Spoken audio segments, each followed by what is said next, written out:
તો માણસે પથ્થરમાંથી હથિયાર અને ઓજાર બનાવ્યા ને એ ઓજારમાંથી આલિશાન મશીનો પણ બનાવ્યા. પણ સમયની ક્રૂરતા એ છે કે જે મશીનને માણસે ઘડ્યું, પોતાની બુદ્ધિથી સ્માર્ટ બનાવ્યું, એ જ મશીન માણસની રોજી રોટી પર તરાપ મારવા બેઠું છે. એ આજની હકીકત છે. કાલે જે મશીનોને માણસ ચલાવતા હતા, આજે એ જ સૌથી મોટું હરીફ, એ માણસનું હરીફ બનીને ઊભું છે. હું વાત કરી રહ્યો છું આર્ટિફિશિયલ ઇન્ટેલિજન્સની. એના માટે હું મશીન શબ્દ એટલા માટે વાપરી રહ્યો છું કેમ કે સોફ્ટવેર જેનામાં કોઈ સંવેદના નથી, એ પેટ ભરવા વૈતરું કરનારા માણસોની જગ્યા લઈ રહ્યું છે. જે હાથથી આવા સોફ્ટવેર બન્યા, આજે એ જ હાથ એઆઈના લીધે કામ વગરના થઈ રહ્યા છે. કંપનીઓને હવે માણસની સંવેદના દેખાતી નથી. એમને તો એ મશીનની સ્પીડ અને ઓટોમેશનની એક જબરજસ્ત ભૂખ જાગી છે. આપણા જોરે જ સશક્ત થયેલા એઆઈએ સૌથી પહેલો ઘા એ માણસ પર કર્યો છે. કંપનીઓમાં એઆઈની જબરજસ્ત ડિમાન્ડ છે. કંપનીઓ 95% નફો કરી રહી છે. જેમના ગલ્લા ભરાયેલા છે, જેમના ખિસ્સા ભરાયેલા છે, છતાં પણ એક ઝાટકે હજારો પરિવારોના ઘરના ચૂલા ઓલવતા એક સેકન્ડનો પણ આજની કંપનીઓ વિચાર નથી કરતી. કેમ કે એની પાસે એવું મશીન છે જેને નથી રજા જોઈતી, નથી પગાર વધારો જોઈતો, કે નથી એ થાકનું નામ લેતો. તો હમણાં 31મી માર્ચે ઓરેકલ નામની કંપનીએ એના 30,000 કર્મચારીઓને વહેલી સવારે એક ઈમેલ મોકલે. એ ઈમેલમાં કોઈ વ્યક્તિગત નામ નહોતું, પણ સીધું જ લખ્યું હતું કે આજે તમારા કામનો છેલ્લો દિવસ છે. મેલ કર્યા પછી એમની સિસ્ટમ એનો જે એક્સેસ હોય એ બંધ કરી દીધો. એટલે કે કોઈ વ્યક્તિને રિપ્લાય કરવો હોય તો એ રિપ્લાય પણ ના કરી શકે. કોઈ મીટિંગ નહીં, કોઈ વોર્નિંગ નહીં. એ સીધા જ કર્મચારીઓને એ બરતરફ કરી દેવાયા, ફાયર કરાયા, જેને કોર્પોરેટની ભાષામાં કહે છે નોકરીમાંથી કાઢી મૂક્યા, જેને આપણે દેશી ભાષામાં કહીએ. તો ઓરેકલ કોઈ એવી કંપની નથી કે જે ખોટમાં હોય. છેલ્લા ક્વાર્ટરમાં એનો નફો 95% વધીને $6 અબજ પાર થયો હતો. આ સત્તાવાર એના આપેલા આંકડા છે. કંપનીના ફાઉન્ડર છે જેનું નામ લેરી એલિસન છે. એ પોતે અબજોપતિ માણસ છે, જેણે હમણાં જ એક આખો ટાપુ ખરીદ્યો છે, જેના ખિસ્સામાં દુનિયાભરની દોલત છે. એ કંપનીએ લોકોની છટણી એઆઈના ઇન્ફ્રાસ્ટ્રક્ચરને ઊભું કરવા એક જ ઝટકામાં કરી નાખી. તો એઆઈ માટે 156 અબજનો ખર્ચો હતો. એ કંપનીને એ કરવા માટે, એ પહોંચી વળવા માટે એને 30,000 કર્મચારીઓનો એક જ સેકન્ડમાં ભોગ લઈ લીધો. આ કોઈ પહેલી કંપની નથી જેણે કર્મચારીઓને હાંકી કાઢ્યા હોય. એમેઝોનમાંથી 16,000, મેટામાંથી 15,000, માઇક્રોસોફ્ટમાંથી 9,000 લોકોની છટણી એ થઈ ચૂકી છે. આ રિસન્ટ ઘટના છે, છેલ્લા 1-1.5 વર્ષની વાત છે. અને આ સંખ્યા પણ એ સતત વધતી રહેવાની છે. એ પણ સનાતન સત્ય છે.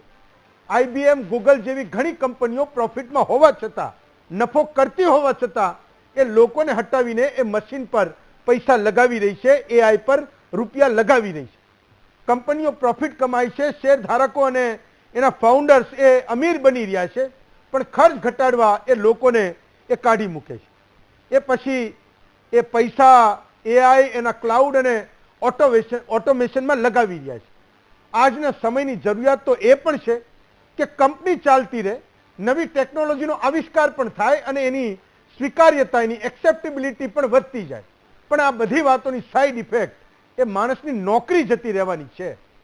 150 કરોડના દેશમાં એઆઈના ડામ ખંભાની કેટલી શક્તિ છે એ આજના એ સમયમાં આપણે જાણવાનું છે. તો સવાલ એ પણ છે કે શું એઆઈના કારણે માણસો કંપનીઓ માટે આઉટડેટેડ થવા લાગ્યા છે કે કેમ, અને એઆઈનો વધતો વ્યાપ નોકરીઓ માટે, નાના માણસ માટે કેટલો જોખમી છે? કેટલાક તમારા સવાલોના જવાબ મહામંથનમાં મેળવી.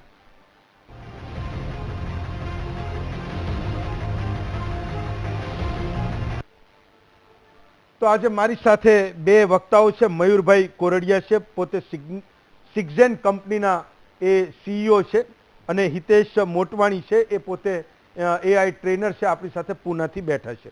તો મયુરભાઈ, મને એક વાત મને એ સમજાવો, એક સીધી ને સાદી વાત સમજાવો કે એવું તો એણે શું કરી નાખ્યું કે એણે ગ્લોબલી 30,000 લોકોને એક જ સાથે એને ઉડાડવા પડે. એ એઆઈએ એવું શું કરી નાખ્યું? અને બીજો મોટો સવાલ એ પણ છે કે ગુજરાતના નાના નાના ગામડાઓમાં મા બાપ એ વાતે હરખાય છે. તમે વાત સમજો, અને હું મારા અનુભવની વાત કહું છું કે એ મા બાપ હરખાતા હોય છે કે મારો દીકરો એ પૂનામાં કામ કરે છે, મારી દીકરી એ બેંગલુરુમાં કામ કરે છે, જોબ કરે છે. અચ્છા, બીજો મુદ્દો એ પણ છે કે જ્યારે આઈટીની વાત છે તો નાના નાના ગામોમાં એવી ચર્ચા થાય કે ફલાણાના દીકરાનો ફલાણીની દીકરીનો 4 લાખ રૂપિયા પગાર છે. તો એક મહિનાનો કોઈ સામેથી પૂછે પણ ખરું કે ભાઈ એક મહિનાનો 4 લાખ? તો કે હા, એક મહિનાનો 4 લાખ. એમ 50 લાખ રૂપિયા એક નાના એવા ગામમાં નાના એવા પરિવારમાંથી કોઈ વ્યક્તિ પૂના, અમદાવાદ કે બેંગલુરુમાં કે હૈદરાબાદમાં જઈને કામ કરે તો એ ગામમાં એનો રુતબો રાજા જેવો હોય છે. તો એક જ ઝાટકે 80 લાખની લોકોની નોકરીઓ જતી રહે. કપલના સુસાઇડની વાત એ બેંગલુરુની ખરેખર હચમચાવી નાખે એવી છે. તો શું ખરેખર બધા એવું કહી રહ્યા છે કે આપણે હજી આ શરૂઆત છે, આ જસ્ટ બિગિનિંગ છે? તો આઈટી સેક્ટરનો નવાણીઓ કૂટાઈ જવાનો છે કે ભાઈ ત્યાં કોઈ દીકરા દીકરીને ભણાવશે જ નહીં, મોંઘી કોઈ ફી ભરીને કોઈ એન્જિનિયરિંગ કોલેજમાં એડમિશન જ નહીં લે, અને બધું જ કામ એઆઈ જ કરવાનું છે ગણ્યા ગાંઠા ફિલ્ડની સિવાય? થેન્ક યુ હેમંતભાઈ, મને આમાં આમંત્રિત કરવા માટે થઈને. હું એક તમારા જે ક્વેશ્ચનો સમજો છું એ મુજબ એના આન્સર કરવાની કોશિશ કરું છું. જેટલી મને ઇન્ડસ્ટ્રીની સમજ છે ને જે આપણે કહી રહ્યા છીએ, હા, બેંગ્લોરની ઘટના જે પણ તમે કહી રહ્યા છો એ દુઃખદ ઘટના છે. એના કોઈ પણ કારણ હોઈ શકે, હું એના પર કોઈ કમેન્ટ એઝ ઓફ નાઉ નહીં કરતો. બટ જે 30,000 નોકરીઓની આપણે વાત કરી રહ્યા છીએ, હવે એ એવું છે કે હું તમને એક એક્ઝામ્પલ સાથે સમજાવું કે જ્યારે આપણે ઇન્ડસ્ટ્રીયલાઇઝેશનની શરૂઆત થઈ હતી, કે જ્યારે મશીન યુગ ચાલુ થયો હતો, આપણે આર્ટિફિશિયલ ઇન્ટેલિજન્સ તો હવે આપણે આવી ગયું છે, મશીન યુગ ચાલુ થયો હતો, ત્યારે પણ શું હતું તે ત્યારે માણસો કામ કરતા હતા, એમની જગ્યાએ જ્યારે મશીન આવ્યા તો એના તમને પણ ખ્યાલ હશે કે કેટલી બધી જગ્યાએ ઇન્ક્લુડિંગ અમદાવાદના આપણા ઇતિહાસ છે કે માણસોએ બળવો કરી દીધો હતો. બરોબર છે, બળવો કરી દીધો હતો. આપણે એવા ઇતિહાસમાંથી આપણે પાસ થયેલા છીએ અને આપણે જોયેલું છે. પણ એનો મતલબ એ નથી કે આજે એ બધા જે પણ માણસો છે તે સમયે કામ કરતા હતા અને જે ફેક્ટરીમાં કામ કરતા હતા, એક્ઝામ્પલ છે કે કપડાઓની મિલો હતી પહેલા, બરોબર છે, જેમાં મજદૂરોનું એટલે લેબર ઇન્ટેન્સિવ વર્ક હતા બહુ જ, બરોબર છે. એમાંથી પહેલા મશીનો આવ્યા, બરોબર છે. એટલે એ મશીનો આવ્યા તો એનાથી શું થયું? એનાથી તમારી એફિશિયન્સી વધી. હા, એવું હતું કે થોડી બધી કોઈ લેવલની કોઈ જોબ ઓછી થઈ હશે તો એની સામે કંઈ ને કંઈ નવું આવ્યું છે. હવે એ જ મશીનો છે એ એડવાન્સ થયા અને પછી પાવર લૂમો આવી કે જે ઇલેક્ટ્રોનિક સાથે સંકળાયેલી છે, તમે બહારથી બેસીને એને કંટ્રોલ કરી શકો, એને પીએલસી સિસ્ટમ્સની સાથે જોડાયેલી હોય છે. તો એમાં અલગ લેવલની એક બીજી પાછી ઓપોર્ચ્યુનિટી પણ ઊભી થઈ હતી. હા, નો ડાઉટ એક અત્યારે જે પ્રશ્ન છે કે ભાઈ નોકરીઓ જઈ રહી છે એ પ્રશ્ન 100% છે.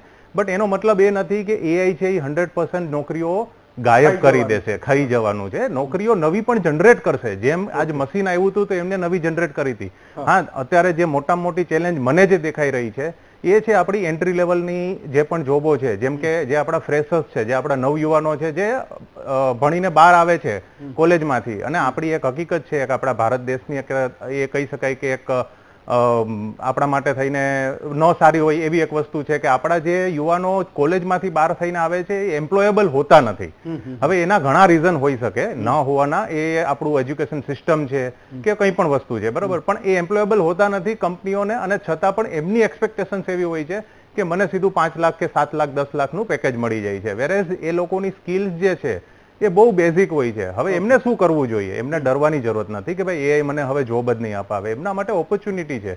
આજે આપણે કેટલા એઆઈ ટ્રેનિંગના ઇન્સ્ટિટ્યૂટ્સ ખોલી ગયા છે, કેટલા મટીરિયલ અવેલેબલ છે, ઓનલાઈન કેટલી વસ્તુ અવેલેબલ છે. તો તમે તમારા સ્કિલને અપસ્કિલ કરો, તમે એ વસ્તુને એમ્બર્સ કરો ઇન્સ્ટેડ કે તમે એનો ઓપોઝ કરો. કેમ કે જે વસ્તુ આવવાની છે, જે આવી રહ્યું છે, ઓલરેડી આવી ચૂક્યું છે, એ ઓલરેડી હકીકત છે. તમારે હકીકતને માનવાની છે, અને જે માનેલી હકીકત છે એને તમે સ્વીકાર કરો. સ્વીકાર કરી અને તમે એને તમારા હથિયાર તરીકે યુઝ કરો. તમે કેમ શીખીને જઈ નથી શકતા કે ભાઈ હું એ તમારું જે એન્ટ્રી લેવલની જોબ હતી એને બદલે હું તમને સીધું મિડ લેવલનું ટેલેન્ટ આપું છું. હવે આજ અમારી આઈટી સેક્ટરમાં કેવું હોય છે કે જ્યારે એન્ટ્રી લેવલનું જોબ હોય ને તે લોકોનું કામ કેવું હોય કે બહુ એન્ટ્રી લેવલના કામ, જેને અમે ટીડીએસ જોબ કહીએ છીએ, રિપીટિંગ વર્ક હોય છે, જે બધા એવા કામ કરતા હોય છે ને એમના પછી એક લેવલ આવે મિડ લેવલનું કે જે લોકો એમના કામને ઓબ્ઝર્વ કરે, ક્લીન કરે, મેનેજ કરે, અને ત્યાં પછી એક જે છે ટોપ લેવલનું હોય છે, બરોબર છે. હવે અને અમે બે સેક્ટરમાં કરીએ. એક ટેક્ટિકલ વર્ક હોય છે કે જે ટોપ લેવલ કરતું હોય છે, ને એક લોજિસ્ટિક વર્ક હોય છે જે બે પાર્ટમાં વિચાયેલું હોય છે.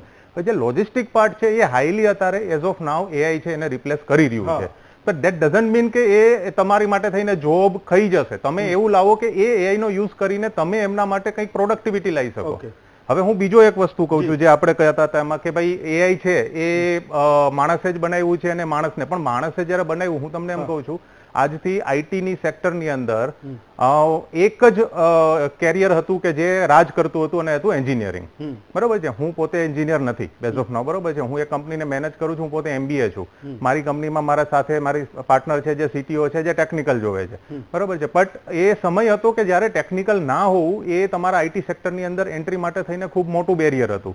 એઝ ઓફ નાઉ એ બેરિયર ઘટી રહ્યું છે ફોર સ્ટાર્ટઅપ ઇકોસિસ્ટમ. હવે તમે જોઈ રહ્યા છો તો આપણે સ્ટાર્ટઅપ ઇકોસિસ્ટમ તરફ આગળ વધી રહ્યા છીએ. બરાબર છે. તો એ ઇકોસિસ્ટમને શું જરૂરત છે? એક માણસ પાસે સારા વિચાર છે, એ વિચારને એ લોકો કન્વર્ટ કરી શકે અને એક લેવલની, જેને અમે MVP કહીએ કે ભાઈ મિનિમલ વાયેબલ પ્રોડક્ટ સુધી લાવે, કે જે બહુ ખર્ચાળ હતું એક સમયે, કે જે બહુ મુશ્કેલ હતું. બરાબર છે. તો એ વસ્તુમાં એ લોકો ઘણું આપણે બેનિફિશિयल લાગે છે, કરી શકીએ. યસ. हितेश मैंने पूना की रोशनी, रौनक और जगमगाहट देखी है. मैं ये जानना चाहता हूं कि पूना में अभी जो कुछ हो रहा है उसकी एक क्या आप उसकी असर देख रहे हो कि 100 नौकरियां हैं तो जा कितनी रही है और नई कितनी जनरेट हो रही है? 100 में से कितनी जा रही है और नई कितनी जनरेट हो रही है? बराबर. तो हेमंत भाई, सबसे पहले तो आपका जो टॉपिक है बहुत ही रेलेवेंट है आज की तारीख में जी, कि जिन लोगों ने AI बनाया, हाँ, आज उन्हीं की नौकरी जा रही है. पर आपको समझना ये है कि नौकरी जा क्यों रही है पहली बार, और कंपनीज इन लोगों को फायर क्यों कर रही है अचानक. तो आज क्या होता है कि आज का दौर ऐसा है कि आपको दौर के साथ चलना है. अब समझो जैसे पहले एक कंपनी थी जो एक सॉफ्टवेयर बनाती थी. एक सॉफ्टवेयर बनाने के लिए कम से कम सोचते थे 4 से 6 महीने. पर आज AI की मदद से वो सेम सॉफ्टवेयर बन सकता है 1 से 2 महीने के अंदर. तो जो एम्प्लॉइज रेजिस्ट करते हैं इस चीज को कि मैं AI का काम नहीं करूंगा, कि मुझे AI बराबर नहीं आता है, आज सबसे ज्यादा अफेक्ट वही हो रहे हैं. आप देखोगे तो अच्छे टैलेंट, जो अच्छा टैलेंट पूल होता है उसकी जरूरत सबको है. ऐसा नहीं कि प्रोजेक्ट्स नहीं आ रहे हैं. आज ओरेकल ने भी एक डील जीता था OpenAI से, जो कि कुछ $1 बिलियन का था. और आपने देखा होगा कि कल सुबह जो ईमेल आया, इंडिया में जॉब गई, वो तकरीबन 12,000 जॉब गई है इंडिया में, खास करके ओरेकल की. ग्लोबली 30,000 है, इंडिया में 12,000 है. अब सवाल उठे कि जॉब जा क्यों रहे हैं ये? एक तो ये ऑटोमेशन हो रहा है, पर दूसरी चीज ये भी है कि जो एम्प्लॉयज जा रहे हैं they are not upskilling with time. और जो टाइम के साथ नहीं चलेंगे कंपनी को वो लोग चाहिए ही नहीं. बिकॉज आज उनके ऊपर भी प्रेशर है. वो भी चाहते हैं, उनके क्लाइंट बोल रहे हैं कि आप 6 महीना मत लगाओ, आप ये काम मुझे 1 या 2 या 3 महीने करके दो. तो एक जगह पे हायरिंग भी हो रही है, एक जगह पे फायरिंग भी हो रही है. पर फायरिंग उनकी हो रही है जो अपस्किल नहीं हो रहा है, और हायरिंग उनकी हो रही है जो अपस्किल हो रहा है. तो आज एक सॉफ्टवेयर इंजीनियर को AI इंजीनियर बनना पड़ेगा, या इसको AI के साथ चलना पड़ेगा. और ये नॉन नेगोशिएबल है. जैसे आज एक एम्प्लॉय को कंप्यूटर आना चाहिए, उसको एक बिजनेस होना चाहिए, इसी तरीके से एक सॉफ्टवेयर डेवलपमेंट इंडस्ट्री में उसको AI टूल्स चलाने आने चाहिए. और ये बेसिक एक्सपेक्टेशन सारी कंपनी की होगी आगे जाके. पर सर एक बड़ा सवाल तो ये भी है, आपने कहा कि वो अपस्किल नहीं हो रहे. मान लो मैं वो 18,000 छोड़ भी दूं जो अमेरिका या अदर कंट्रीज में ओरेकल ने निकाले हैं, पर क्या वो 12,000 लोग अपस्किल ही नहीं हुए होंगे? कि एक साथ 12,000 एक बहुत बड़ा वो होता है, बहुत बड़ी बात. करेक्ट. और देखो क्या होता है कि कंपनी से समझना भी चाहिए ये, एक तो ये जिम्मेदारी कंपनी की बनती है कि वो अपने एम्प्लॉय को अपस्किल करे. पहली चीज तो ये है. दूसरी मैं भी मानता हूँ कि कुछ हद तक ये प्रॉफिटेबिलिटी के लिए भी किया जा रहा है. बिकॉज ऑब्वियसली अब देखा होगा जैसे ये लोग फायर हुए, ओरेकल के शेयर अचानक 2% बढ़ गए मार्केट के अंदर. राइट. इसका मतलब इन्वेस्टर्स भी चाहते हैं, इन्वेस्टर्स को भी ये अनफॉर्चुनेटली अच्छा लग रहा है उनको भी. It is looking like positive signal, but I think it's wrong. क्या हो रहा है कि लोग ये नहीं समझ रहे हैं कि we are a part of a consumption cycle. आज दुनिया भर में जो इंजीनियर्स की जॉब जा रही है, अल्टीमेटली वही तो हमारी कंज्यूमर भी तो है. अगर उनकी जॉब जाएगी, how will they look at there EMIs? True. वो अपनी घरदारी कैसे करेंगे? ट्रू. और तो और जैसे जॉब जाएगी they will stop using consumption. वो चीजें खरीदना बंद कर देंगे, डेस्कटॉप जाना बंद कर देंगे. तो unfortunately this is a vicious cycle. Short term में कंपनी को ये सही लग रहा है, बट लॉन्ग रन में इसके इफेक्ट बहुत ही खराब होने वाले हैं। ओके, तो मेरी दरख्वास्त सर ये होगी कि कंपनीज को भी इक्वली जागरूक होना चाहिए कि सिर्फ निकालने के लिए मत निकालो, आप उनकी कोशिश तो कीजिए कम से कम, और फिर देखिएगा कि क्या होने वाला है।